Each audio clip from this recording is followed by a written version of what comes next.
Mucho antes de que el nombre Kilómetro 15 de Azua comenzara a aparecer en informes oficiales, reportajes periodísticos y conversaciones sobre el sistema penitenciario dominicano, aquel lugar era simplemente un tramo de carretera en el sur del país. La provincia de Azua posee una larga historia. Fundada durante los primeros años de la colonización española, ha sido escenario de acontecimientos militares, comerciales y sociales que marcaron el desarrollo de la República Dominicana. Su ubicación estratégica, conectando el sur profundo con Santo Domingo y otras provincias, convirtió esta región en un importante punto de tránsito durante generaciones. 15 de Azua, a los fines de, junto al equipo del Ministerio Público y la Procuraduría, poder ver con nuestros propios ojos lo que teníamos dentro de este sistema. Por muchas décadas hemos visto cómo se insertan celulares y armas a nuestro sistema penitenciario y precisamente por eso hemos ideado el plan de humanización del sistema penitenciario. Décadas después, ese mismo entorno sería elegido para albergar un recinto penitenciario que con el tiempo se transformaría en uno de los más conocidos del país. Para comprender por qué se construyó la cárcel del Kilómetro 15, es necesario entender cómo era la República Dominicana en la segunda mitad del siglo XX. El país experimentaba un crecimiento constante de su población. Las ciudades se expandían, aumentaban los procesos judiciales y las cárceles existentes comenzaban a enfrentar problemas de capacidad. Muchos recintos habían sido diseñados para una realidad completamente distinta y con el paso de los años empezaban a mostrar signos de deterioro. En aquella época, el concepto de prisión era muy diferente al que hoy promueven las políticas modernas de rehabilitación. Un recluso muerto y 6 heridos. Fue el saldo que dejó un motín en la cárcel del 15 de Azua. Supuestamente se enfrentaron 2 bandas por el control del recinto penitenciario. El objetivo principal era mantener la custodia de las personas privadas de libertad. Los programas educativos, la capacitación laboral y la reinserción social tenían un papel mucho más limitado. Fue dentro de ese contexto que surgió el recinto penitenciario conocido como la cárcel del Kilómetro 15 de Azua. Un año y 6 meses, pero por todo lo que tengo preso, en las demás cárceles voy para 4 años, ahora en el 6. Su ubicación respondía a criterios prácticos. Se encontraba lo suficientemente alejada del centro urbano para facilitar la seguridad, pero conectada por una de las principales vías del país, lo que permitía el traslado de internos, personal y suministros. En sus primeros años, el penal representaba una solución a una necesidad concreta: disponer de espacio para albergar a personas privadas de libertad procedentes de distintas provincias del sur dominicano. Sin embargo, como ocurrió con muchas prisiones construidas bajo el antiguo modelo penitenciario, el paso del tiempo modificaría por completo la realidad para la que había sido concebida. Cada año ingresaban nuevos internos. Cada año aumentaban las exigencias sobre la infraestructura. Cada año el sistema debía responder a desafíos más complejos. Lo que inicialmente parecía suficiente comenzó a quedarse pequeño. Las celdas recibían más personas. Los servicios disponibles tenían que atender a una población creciente.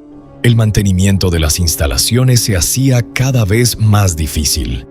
Mientras tanto, el país también cambiaba. La justicia dominicana iniciaba procesos de modernización. Nuevas leyes modificaban los procedimientos judiciales. Las discusiones sobre los derechos humanos adquirían mayor relevancia. Y lentamente comenzaba a surgir una pregunta que marcaría el futuro del sistema penitenciario. ¿Debía una prisión limitarse únicamente al castigo o también debía preparar a las personas para regresar a la sociedad? Durante años la respuesta no fue sencilla. La cárcel del Kilómetro 15 continuó funcionando bajo el modelo tradicional, compartiendo los retos que afectaban a numerosos centros penitenciarios del país: infraestructura envejecida, recursos limitados y una población que seguía creciendo. Con el paso del tiempo, distintas instituciones públicas comenzaron a inspeccionar de forma periódica las condiciones de los establecimientos penitenciarios. Esas evaluaciones buscaban identificar necesidades de infraestructura, capacidad y servicios, además de proponer mejoras para el sistema. Los informes publicados mostraban que varios recintos del antiguo modelo enfrentaban problemas derivados del hacinamiento y del desgaste acumulado por décadas de uso. En ese escenario, el nombre del kilómetro 15 empezó a aparecer con frecuencia dentro del debate nacional sobre la necesidad de reformar el sistema penitenciario dominicano. Aquella prisión, levantada para responder a las necesidades de una época, terminó convirtiéndose en un símbolo de los desafíos que enfrentaba todo un modelo de administración carcelaria. Pero detrás de los muros había mucho más que cifras. Había historias humanas. Había familias que recorrían largas distancias para realizar una visita. Había empleados que iniciaban cada jornada atravesando los portones de seguridad.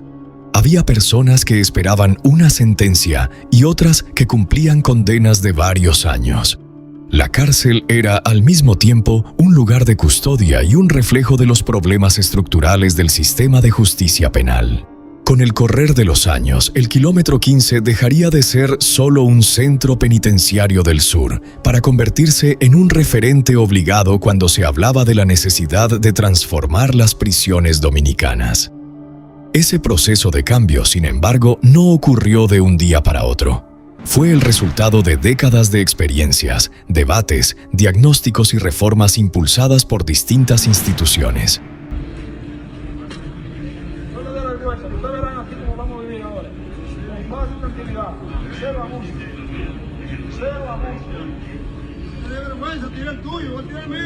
Y esa evolución es la que exploraremos en el siguiente capítulo, donde conoceremos cómo funcionaba el penal en sus primeros años y cómo fue cambiando su realidad conforme aumentaba la población reclusa y se transformaba el sistema penitenciario del país. Para comprender la historia de la cárcel del kilómetro 15 de Azua, primero hay que entender el sistema al que pertenecía. Durante gran parte del siglo XX y los primeros años del siglo XXI, la mayoría de las cárceles dominicanas operaban bajo lo que hoy se conoce como el antiguo modelo penitenciario. Era un sistema concebido principalmente para la custodia de las personas privadas de libertad. Su misión esencial consistía en mantener el orden y la seguridad dentro de los recintos. En aquella época, la idea de que una prisión debía preparar a una persona para regresar a la sociedad todavía no ocupaba el lugar central que tendría años después. La rehabilitación existía como objetivo, pero los recursos, la infraestructura y el personal especializado eran limitados. Desde el momento en que una persona ingresaba a un centro penitenciario, comenzaba un proceso administrativo. Se registraban sus datos, la autoridad judicial que había ordenado su ingreso y el motivo de su privación de libertad. Después de ese procedimiento inicial, el interno era asignado a un área del recinto conforme a la disponibilidad de espacio y a los criterios de seguridad. Uno de los mayores desafíos era el crecimiento constante de la población penitenciaria. Con el paso de los años, muchos establecimientos comenzaron a albergar más personas de las que originalmente podían recibir. Esa situación dificultaba la organización cotidiana del penal y aumentaba la presión sobre todos los servicios disponibles. El día dentro de una prisión seguía una rutina marcada por horarios estrictos. Las puertas de las celdas se abrían y se cerraban según protocolos establecidos. Los movimientos de los internos eran supervisados por el personal responsable de la seguridad. La alimentación, las visitas, la atención médica y otras actividades se desarrollaban siguiendo una programación destinada a mantener el funcionamiento del recinto. El personal penitenciario desempeñaba una labor compleja. Además de garantizar el orden, debía responder ante emergencias, coordinar traslados, atender incidentes y hacer cumplir las normas internas. Su trabajo se realizaba en un entorno donde cualquier conflicto podía escalar rápidamente si no era controlado. Otro elemento característico del antiguo modelo era la infraestructura. Muchas prisiones habían sido construidas décadas antes y no siempre respondían a las necesidades de una población penitenciaria en crecimiento. El desgaste provocado por los años de uso hacía que el mantenimiento permanente fuera un reto para las autoridades. Las áreas destinadas a educación, capacitación laboral o actividades recreativas variaban considerablemente entre un centro y otro. Mientras algunos establecimientos desarrollaban programas de alfabetización o formación técnica, otros tenían menos posibilidades de ofrecer ese tipo de iniciativas debido a limitaciones de espacio, presupuesto o personal. Las visitas familiares constituían uno de los momentos más importantes para muchas personas privadas de libertad. Representaban un vínculo con el exterior y una oportunidad para mantener el contacto con sus seres queridos. Al mismo tiempo, la organización de esas visitas implicaba importantes medidas de control para proteger la seguridad del establecimiento. Con el paso del tiempo, comenzaron a surgir debates cada vez más intensos sobre la necesidad de transformar el sistema penitenciario. Diversas instituciones señalaron que la seguridad y la disciplina seguían siendo fundamentales, pero que debían complementarse con programas efectivos de educación, trabajo, salud y apoyo psicológico. Ese proceso dio origen a reformas que impulsaron el llamado nuevo modelo de gestión penitenciaria.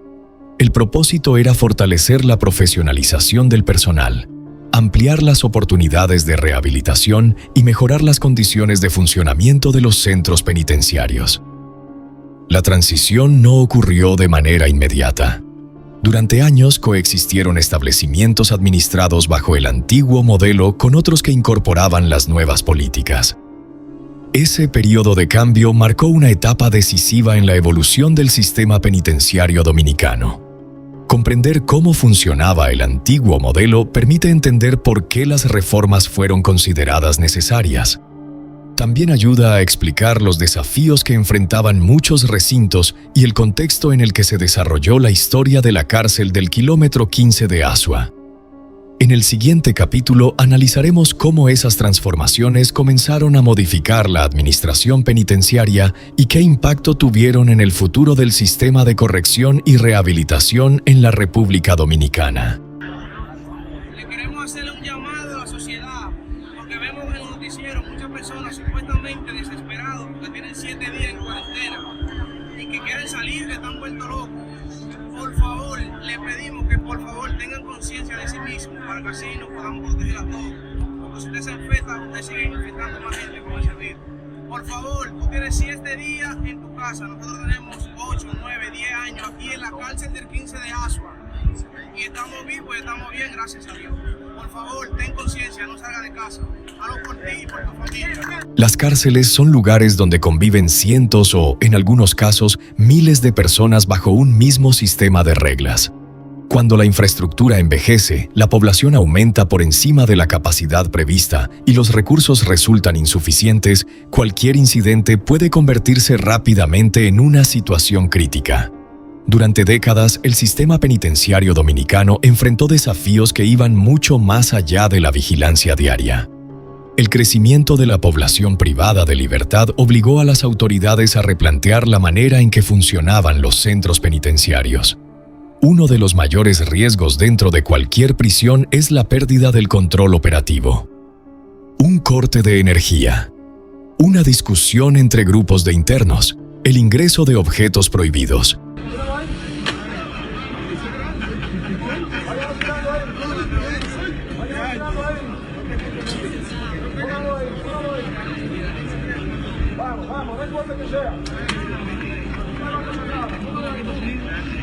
Una emergencia médica o incluso un intento de fuga. Cualquiera de estos acontecimientos exige una respuesta inmediata por parte del personal penitenciario. En el antiguo modelo, la responsabilidad de mantener el orden recaía principalmente sobre el personal encargado de la seguridad. Su trabajo consistía en controlar accesos, supervisar movimientos, realizar inspecciones y responder ante cualquier alteración del funcionamiento normal del recinto. De Michael Delby Ramírez Yombrón, recluso asesinado en la cárcel del kilómetro 15 de Asua, aseguraron que fue silenciado para que no revelara supuestos negocios oscuros dentro del penal. A él lo mataron para callarlo, para que él no... Está pidiendo que entre los periodistas, que busquen la junta de vecinos, que él se quiere entregar, pero ellos lo mataron para que él no hable, como él es un preso, para ellos no valen nada. Una prima del fallecido aseguró que su pariente era un preso privilegiado. Que él incluso era el encargado de servir la comida en la cárcel, el desayuno, la cena. pena y tenía prioridad porque tenemos fotos donde era aquí lo sacaban a celebrar su cumpleaños cuando su hermano celebró su cumpleaños y andaba sin esposa como que si fuera un preso, como que si fuera un suelto normal. Asimismo, manifestaron que Yombrón recibió 28 disparos, por lo que pidieron justicia y exigieron que también el coronel Ricardo Vidó sea apresado. ¿Sabe por qué debe estar preso? Porque aunque él no lo disparara, él lo mató. Porque él fue a buscarlo a su habitación donde él estaba preso para llevarlo para su oficina traicionadamente, para que lo mataran, para formar ese gancho para que lo maten. Los operativos de inspección formaban parte de esa rutina. Periódicamente se revisaban celdas, patios y áreas comunes para localizar objetos cuya posesión no estuviera permitida por el reglamento interno. Estas intervenciones buscaban reducir riesgos y preservar la seguridad tanto del personal como de la población penitenciaria. Sin embargo, con el paso del tiempo quedó claro que la seguridad, por sí sola, no resolvía los problemas estructurales del sistema.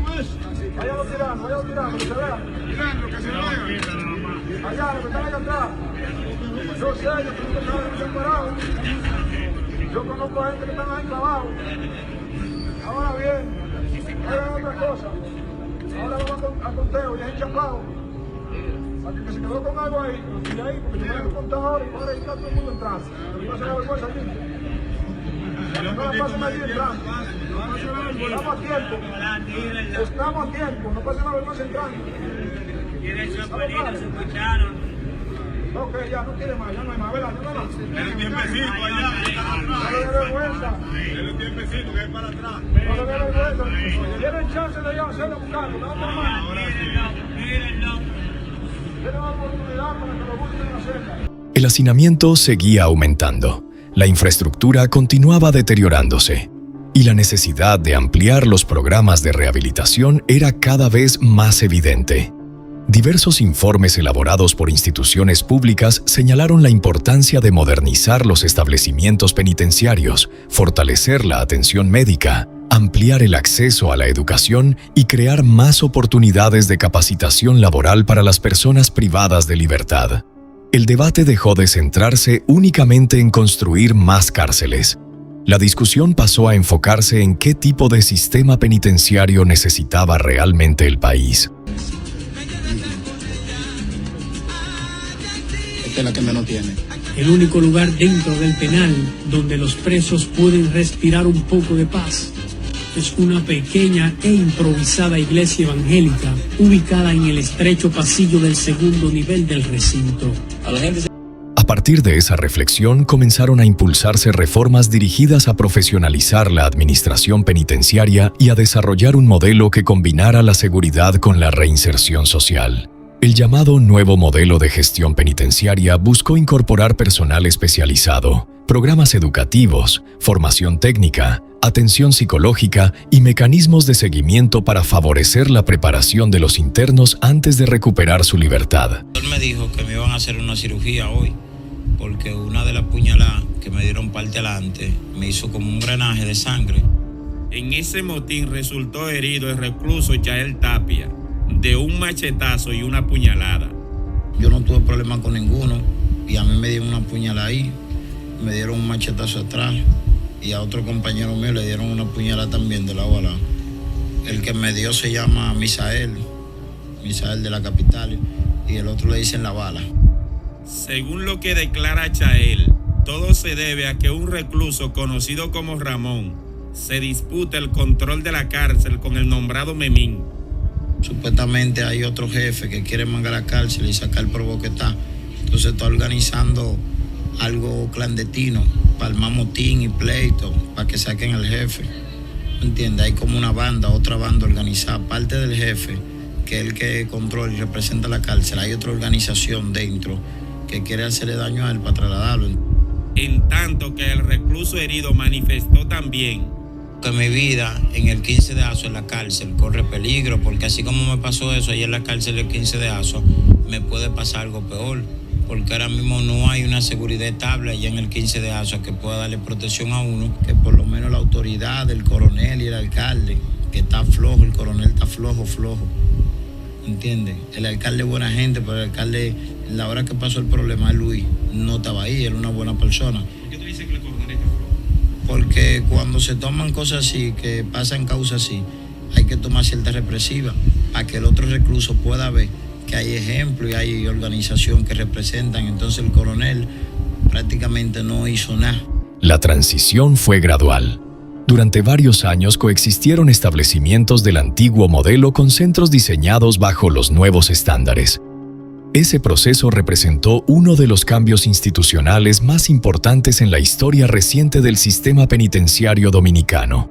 En el caso de Asua, las autoridades anunciaron la construcción de un nuevo centro de corrección y rehabilitación con el objetivo de sustituir las instalaciones del antiguo recinto del kilómetro 15 como parte del Programa Nacional de Modernización Penitenciaria. La iniciativa busca ofrecer una infraestructura más adecuada para responder a las necesidades actuales de seguridad, administración y rehabilitación.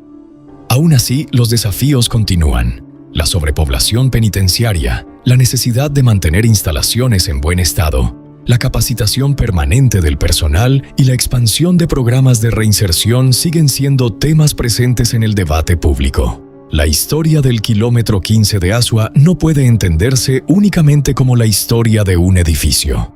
Representa una etapa del desarrollo del sistema penitenciario dominicano.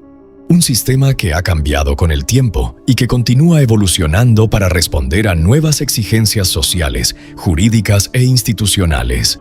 Cada muro construido, cada reforma implementada y cada decisión tomada forman parte de una historia más amplia. La búsqueda de un equilibrio entre la seguridad pública, el respeto por los derechos fundamentales y la preparación de las personas privadas de libertad para su eventual regreso a la sociedad. Así concluye este recorrido por el pasado y la evolución del kilómetro 15 de Asua, un recinto que, más allá de su infraestructura, refleja los desafíos y transformaciones del sistema penitenciario de la República Dominicana.